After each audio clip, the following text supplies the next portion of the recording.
Hello everyone, তোমাদের সাথে birthday পার্টির আরও একটা ব্লগ শেয়ার করতে হাজির হলাম।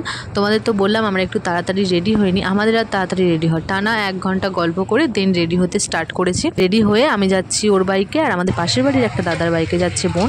এখানে আমরা লজে পৌঁছেও গেছি। লজটা কিন্তু খুব সুন্দরভাবে সাজানো হয়েছিল। এসে তো ফার্স্টে বার্থডে বয়ের সাথে দেখা করে নিলাম। শুনছিলাম অনেকেই নাকি আমার খোঁজ করছিল, নতুন বউকে দেখবে, তো তাদের সাথেও দেখা করে নিলাম। দেন আমি আর বোন একটু গলা ভিজিয়ে নিলাম। এখন যে ভিডিওটা তোমরা দেখছো এটা অনেকটা রাতের, এত ভিড় ছিল যে ভিডিও করার সুযোগই পাচ্ছিলাম না। একটু যখন ফাঁকা হলো তখন আমার বর ভিডিওটা করে দিয়েছে। গেট বেলুন দিয়ে খুব সুন্দর করে সাজানো ছিল, আর গেটের দুপাশে ছিল আদ্রিতের দুটো ছবি। গেট দিয়ে ঢুকেই ফার্স্ট স্টেপ ডান দিকে ছিল ফিশবল আর ক্রিসপি চিলি বেবিকর্নের স্টল, সামনেই ছিল মকটেল, আর তার ঠিক পাশেই ছিল কফির স্টল।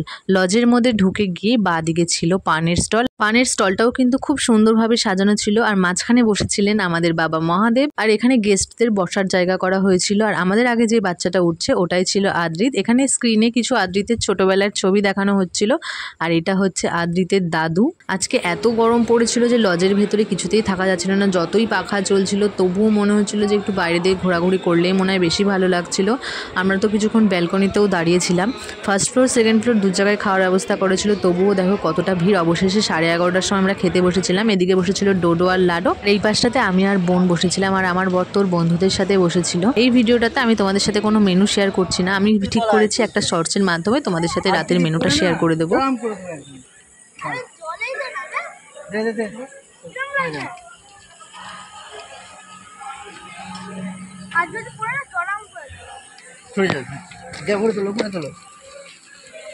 শীতকাল উপরে দেখো। এখান থেকে আবারও চলে গেছিলাম বোনের বাড়িতে। বোনের বাড়ি থেকে আমার সমস্ত জিনিসপত্র গুছিয়ে নিয়ে চলে গেছিলাম বাড়ি। দেখতেই পাচ্ছ অনেকটা রাত হয়ে গেছে। আমাকে বাড়ি দিয়ে ও আবারও গেছিল লজে।